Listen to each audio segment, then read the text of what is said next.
नमस्कार, मैं हूं आपके साथ हिमानी नैथानी। सुबह के 7 बजने को है और आइए अब सुपरफास्ट खबरों के सफर को शुरू करें। आज प्रधानमंत्री नरेंद्र मोदी बिहार के एक दिन के दौरे पर पटना पहुंच रहे हैं। उनके कार्यक्रम के मुताबिक वो सुबह 10:15 बजे पटना पहुंचेंगे। पटना में वो कई योजनाओं का उद्घाटन और शिलान्यास करेंगे। इसके बाद एक पुरस्कार वितरण समारोह में हिस्सा लेंगे। दोपहर 1:15 बजे वो मुजफ्फरपुर के लिए रवाना हो जाएंगे। दोपहर 2 बजे मुजफ्फरपुर के चक्कर मैदान में उनकी चुनावी रैली है। रैली के बाद वो वापस पटना लौटेंगे और फिर वहाँ से करीब 4:30 बजे दिल्ली के लिए रवाना हो जाएंगे। प्रधानमंत्री नरेंद्र मोदी के बिहार दौरे के लिए सुरक्षा के तगड़े इंतजाम किए गए हैं। 15 जुलाई को आईबी के अलर्ट के बाद से सुरक्षा बलों ने पीएम के दौरे को लेकर खासा इंतजाम किए हैं। आईबी ने अपने अलर्ट में कहा था कि आतंकी यासीन भटकल जेल से बाहर भागने की फिराक में है। उसके बाद से जेलों की सुरक्षा भी बढ़ा दी गई है। प्रधानमंत्री के दौरे के दौरान नक्सली भी किसी वारदात को अंजाम दे सकते हैं, लिहाजा सुरक्षा बल चौकस है। आज मुजफ्फरपुर की बीजेपी की रैली से पहले प्रधानमंत्री मोदी बिहार के सीएम नीतीश कुमार के साथ पटना में मंच साझा करेंगे। पीएम मोदी सुबह 10 बजे पटना पहुंचेंगे। फिर वो वेटनरी कॉलेज में दीनदयाल ग्राम ज्योति योजना का शुभारंभ करेंगे। साथ ही आईआईटी के नए परिसर का भी उद्घाटन करेंगे। इसके बाद PM Shri Krishna memorial hall जाएंगे, जहाँ नीतीश कुमार और प्रधानमंत्री एक साथ मंच पर होंगे। इसके बाद वो मुजफ्फरपुर जाएंगे। 2013 में हुए चर्चित आईपीएल स्पॉट फिक्सिंग के मामले में दिल्ली की पटियाला हाउस कोर्ट आरोपियों के खिलाफ आज आरोप तय करेगी। इस मामले की जांच दिल्ली पुलिस ने की थी और 39 लोगों को आरोपी बनाया था। दिल्ली पुलिस के आरोपियों की फहरिस्त में दाऊद इब्राहिम, उसके साथ ही क्रिकेटर श्रीसंत और अजीत चंदेला थे। पुलिस के मुताबिक फिक्सिंग का ये खेल पाकिस्तान से दाऊद के इशारे पर चलता था। पुलिस ने अदालत में दाऊद के आवाज की रिकॉर्डिंग, आईपीएल मैच की वीडियो फुटेज बतौर सबूत पेश किया था। आरोपियों पर धोखाधड़ी, आपराधिक साजिश समेत कई धाराएं लगाई गई है। 1993 मुंबई बम धमाके के दोषी याकूब मेमन की फांसी की तैयारी नागपुर जेल में शुरू हो चुकी है। सरकार ने सुरक्षा और बाकी के इंतजाम के लिए 22 लाख रुपए मंजूर कर दिए हैं। सरकार ने याकूब की दया याचिका पर राज्यपाल से कहा है कि उसमें दी गई सारी दलीलें पुरानी हैं। माना जा रहा है कि याकूब को 30 जुलाई को फांसी दी जाएगी। सरकार ने साफ कर दिया है कि कोर्ट के आदेश के मुताबिक अमल होगा। याकूब मेमन ने अपने डेथ वारंट को चुनौती देते हुए जो याचिका दाखिल की थी, उस पर सुप्रीम कोर्ट में सोमवार को सुनवाई होगी। Supreme court national law university की याचिका पर भी सुनवाई करेगा, जिसमें याकूब की सजा पर स्टे मांगा गया है। यूनिवर्सिटी ने डेथ वारंट को सुप्रीम कोर्ट के दिशा निर्देशों का उल्लंघन बताते हुए याचिका दाखिल की है। यूनिवर्सिटी की याचिका में कहा गया है कि याकूब को पहले नोटिस नहीं दिया गया और अंतिम विकल्प से पहले ही डेथ वारंट जारी कर दिया गया, जबकि सुप्रीम कोर्ट ने शबनम और सलीम के मामले में स्पष्ट आदेश दिया था।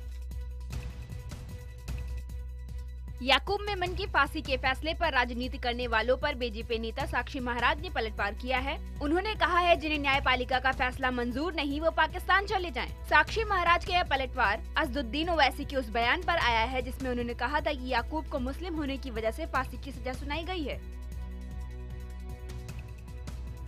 और इधर दिल्ली में पोस्टर्स की जंग जारी है। केजरीवाल सरकार के पोस्टर के जवाब में भगत सिंह सेना ने दिल्ली के कई इलाकों में पोस्टर्स लगाए हैं। इन पोस्टर्स पर यह लिखा है कि केजरीवाल जी, आप विज्ञापन पर 525 करोड़ रुपए खर्च करने की बजाय 15 लाख रुपए सीसीटीवी कैमरास पर खर्च कर दें, ताकि अपराध पर अंकुश लगाया जा सके।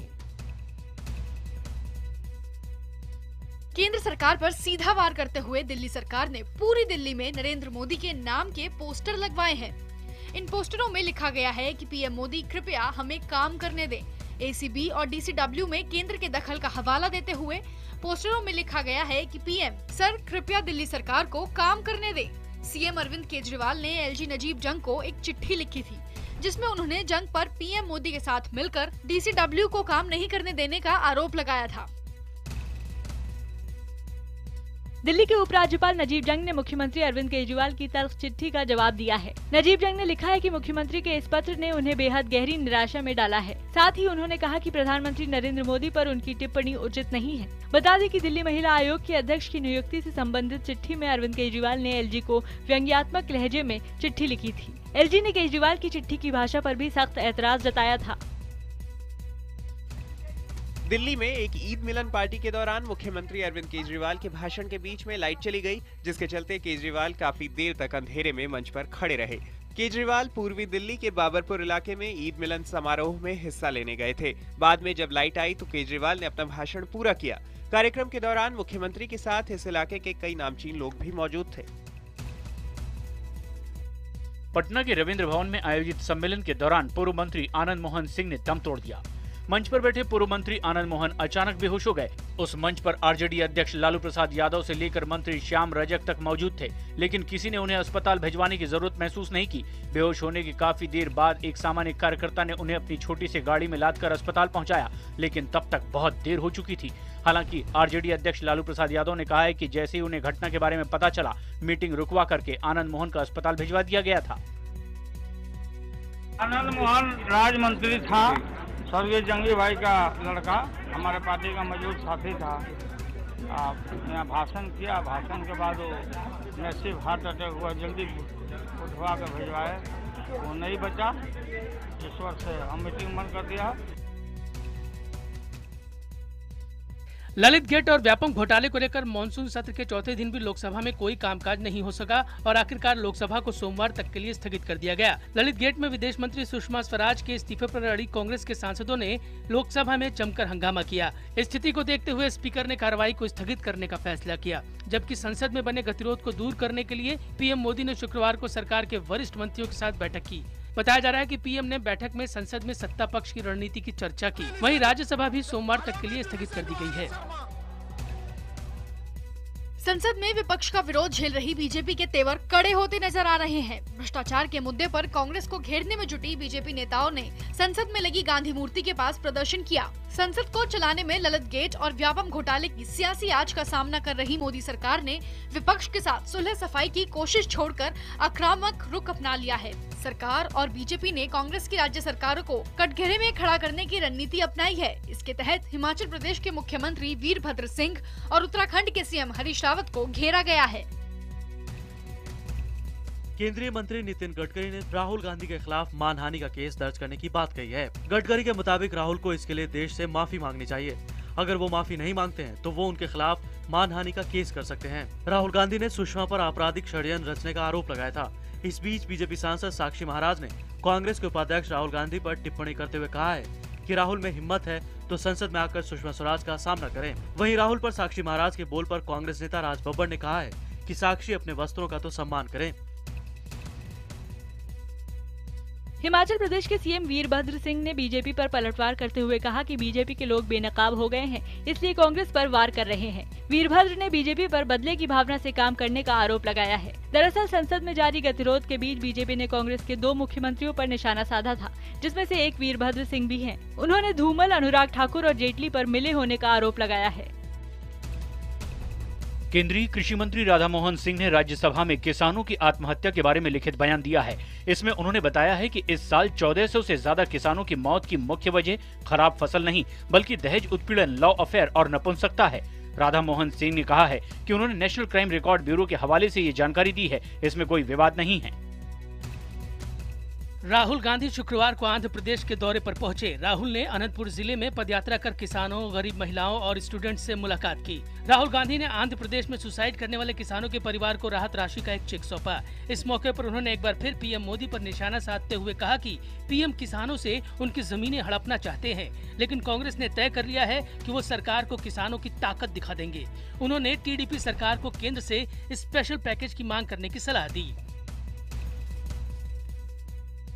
महाराष्ट्र में बीजेपी और शिवसेना गठबंधन में खाई दिनों दिन चौड़ी होती जा रही है। सामना में लिखे शिवसेना प्रमुख उद्धव ठाकरे ने साफ शब्दों में ऐलान कर दिया है कि भविष्य में वो राज्य में अपने दम पर सत्ता में आना चाहती है। लिहाजा बीएमसी चुनाव में दोनों पार्टियां मिलकर चुनाव लड़ेंगी या नहीं, इस पर सवाल खड़े हो रहे हैं।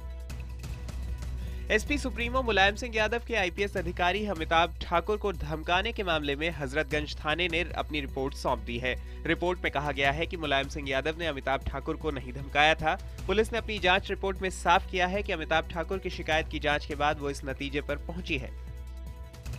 देश की सबसे बड़ी निजी कंपनी रिलायंस इंडस्ट्रीज ने इस साल की पहली तिमाही में शानदार वित्तीय नतीजे हासिल किए हैं। कंपनी का शुद्ध मुनाफा 4.4% बढ़ा है, जबकि उसने 6 सालों में सबसे बढ़िया रिफाइनिंग मार्जिन भी हासिल किया है। मौजूदा वित्तीय वर्ष की पहली तिमाही में रिलायंस इंडस्ट्रीज का मुनाफा बढ़कर 6,222 करोड़ हो गया है। पिछले साल इस समय मुनाफा 5,957 करोड़ था।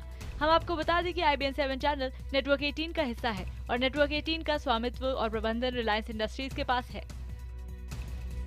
Pro kabaddi league pink panthers के मालिक और अभिनेता अभिषेक बच्चन ने कहा कि उनकी टीम और प्रो कबड्डी में सट्टेबाजी को किसी कीमत पर बर्दाश्त नहीं किया जाएगा। अभिषेक ने कहा कि उनकी टीम पिछली बार की गलतियां नहीं दोहराएगी और चैंपियन बनेगी। प्रो कबड्डी के लीग मैच जयपुर में 26 से 29 जुलाई तक होंगे। पिंक पैंथर्स का होम ग्राउंड जयपुर है और रिलायंस जियो ने इस टीम को स्पॉन्सर किया है। इस मौके पर अभिषेक ने जियो चैट की खूबियां भी बताई। जियो चैट हमारा प्रिंसिपल स्पॉन्सर है 2015 की सीजन के लिए। Jio chat is a instant messaging application और मैंने आज सुबह ही उसे ज्वाइन किया है और उसे यूज करने में बहुत मजा आ रहा है and I am sure the boys and all of you will enjoy using it. Jammu Kashmir में हो रही लगातार बारिश के चलते कई इलाकों में बाढ़ आ गई है। मेंढर में बादल फटने से काफी तबाही हुई है। कई घर और पुल बह गए और कई किलोमीटर तक सड़कों का नामो निशान मिट गया। उधर पुंछ के खनेतर गांव में कई घर तबाह हो गए और पानी की तेज धार में गाड़ियां बह गईं। आपको बता दें कि पहाड़ों पर बारिश अब भी जारी है, जिसके चलते लोगों को काफी परेशानी हो रही है। व्यापम घोटाले की सुनवाई करते हुए सुप्रीम कोर्ट ने सीबीआई से पूछा है कि वो कब तक पूरी जांच अपने हाथ में लेगी। कोर्ट ने सीबीआई से पूछा कि वो कब तक सारे मुकदमों का जिम्मा संभाल लेगी। साथ ही अदालत ने ये भी पूछा कि व्यापम घोटाले से जुड़े मामलों की सुनवाई के लिए वो कब अपने वकील नियुक्त करेगी। इस मामले की अगली सुनवाई 31 जुलाई को होगी, तब सीबीआई इसका जवाब देगी। इसी दिन सुप्रीम कोर्ट ये फैसला भी करेगा कि वो व्यापम की जांच की निगरानी करे या नहीं। व्यापम पर बुरी तरह घिरे मध्य प्रदेश के सीएम शिवराज सिंह चौहान को सरला मुद्दे के जरिए दिग्विजय सिंह को घेरने का मौका मिल गया है। दिग्विजय सिंह के कार्यकाल में कांग्रेस नेता सरला मिश्रा की मौत की सीबीआई जांच को लेकर शिवराज सरकार दस्तावेज जमा कर रही है। आपको बता दें कि सीबीआई जांच की मांग को लेकर भोपाल में सरला मिश्रा का परिवार 3 दिन से धरने पर बैठा है। इस बीच दिग्विजय सिंह ने ट्वीट कर तंज कसते हुए कहा है कि सरला मिश्रा केस में सीबीआई जांच का स्वागत है, इसकी जांच जरूर होनी चाहिए। सुप्रीम कोर्ट ने all India pre medical test में हिजाब पहनकर परीक्षा देने की मांग को खारिज कर दिया है। सुप्रीम कोर्ट ने अपने आदेश में कहा कि एक दिन हिजाब न पहनने से आस्था खत्म नहीं हो जाएगी। चीफ जस्टिस एचएल दत्तू की बेंच ने सीबीएसई की नोटिफिकेशन को सही ठहराते हुए कहा कि ये मुद्दा काफी छोटा है। कोर्ट ने कहा कि प्री मेडिकल टेस्ट फिर से कराए जाने की जरूरत है, क्योंकि पहले की परीक्षा सही तरीके से नहीं कराई जा सकी थी। दिल्ली के विवेक विहार इलाके में एक शख्स को एक तेज रफ्तार कार ने कुचल दिया। इस हादसे की सीसीटीवी फुटेज सामने आई है। सोमवार को विनय घर से निकला था। स्कूटी पर सवार होकर वो अपनी मां के लिए दवा लेने जा रहा था, लेकिन रास्ते में ही एक तेज रफ्तार कार ने विनय को टक्कर मार दी। फुटेज में दिख रहा है कि विनय सड़क पर करीब 10 मिनट तक तड़प रहा था, लेकिन किसी ने उसे अस्पताल तक ले जाने की जहमत नहीं उठाई। पुलिस मौके पर पहुंची और उसे अस्पताल ले गई, लेकिन तब तक विनय की मौत हो चुकी थी। 23 जुलाई को विनय की बहन की शादी थी, लेकिन घर में मातम छाया हुआ है। एक ब्रेक ले हमें यहाँ पर रुकना होगा, लेकिन ब्रेक पर जाने से पहले आपको दिखाते हैं एक झलक आपके favourite show Comedy Nights with Kapil की। आपको बता दें कि कपिल ने शो से ब्रेक ले लिया है और फिलहाल उनकी जगह अरशद वारसी शो को होस्ट कर रही हैं। भगवान गिरे तुझे मेरी नजर लग जाए। दादी नजर नहीं, उम्र लग जाए। बेटे उम्र बोलती तो 1-2 साल ही बचे मेरे, वो भी तुझे लग जाती तो मैं क्या करती।